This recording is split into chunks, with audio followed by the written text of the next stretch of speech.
kind of under 24 inches, squid's probably the way to go. And you know, it's a little bit complicated and a little bit daunting when you first see it, right? But what we want is thin little strips, little triangular strips, right? We're not worried about all this extra junk, so we're just gonna pull this right off, right? We don't need this. This isn't gonna be helpful. It's gonna fall off. You can use it if you start running low on bait, but what you really want are thin triangular strips.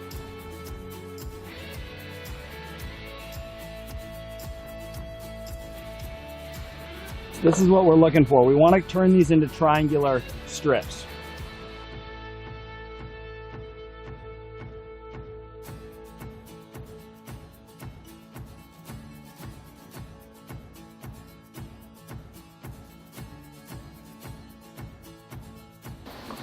This is what we're looking for.